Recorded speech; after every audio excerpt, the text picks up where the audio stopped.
And now, Reformer802.com Real Talk blogger Shanta asks you to ponder this. The day I heard about the tragedy in France, it was through a Facebook message a friend sent me. She said she was worried about our dear friend who was in Paris, and I was confused at that point. I was not aware of what happened.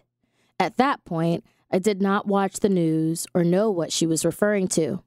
As soon as I went to my computer, I saw it right in front of me all over Facebook and various news outlets.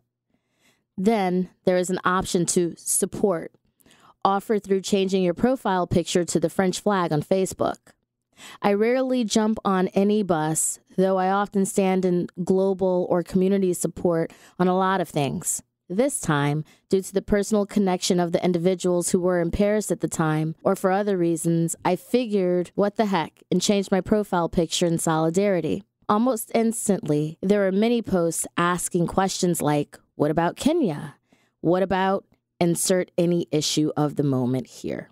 Suffering instantly got placed into a hierarchy, and there were several layers of us versus them. The us versus them that talked about supporting France against whoever is going to be labeled as a terrorist. Of course, this includes rampant Islamophobia. The us versus them that talked about the support or solidarity for a European country, but lacking any outcry or outrage over the various racial injustices taking place all over the world. And then the us versus them in regards to those of us who chose to show our support by sending prayers and changing our Facebook profiles, versus those of us who spoke out to point out the hypocrisy and accused, quote unquote, us of ignorance while discussing why showing this type of solidarity was a problem. As I read many arguments and saw many memes and engaged in a few online conversations and read a few articles that made valid points, something struck me. I thought about all the times that an action was encouraged on Facebook either through changing of profile picture or reposts on various topics. I reflected on the many times that I was the one who would speak out about these actions and various holidays, mentally accusing others of being followers instead of asking the critical questions. Within an instant, I was a part of them or an us, depending on how you were viewing it.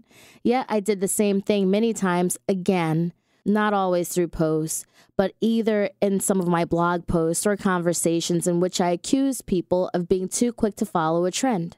Yet in between these accusations, there were moments in which individuals would share why they look at a certain action or took a certain stance to help me gain understanding.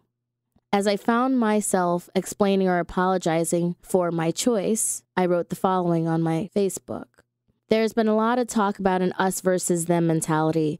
Funny enough, I've only noticed the us who've titled themselves as enlightened or more knowledgeable versus the them judged as sheeple or ignorant, all based on a certain set of words or actions one side took that one side did not. And depending on what day it is, I could be guilty of being with them, or I may be an us. And if I choose to be dishonest or just out of sheer dumb luck, I could claim neither. I don't apologize for praying for or showing my support for the victims in France and their families, but my actions also don't certainly mean that other tragedies are not in my thoughts. In other words, can we please take a moment to knock it off with the us versus them? Can we not place a hierarchy on suffering?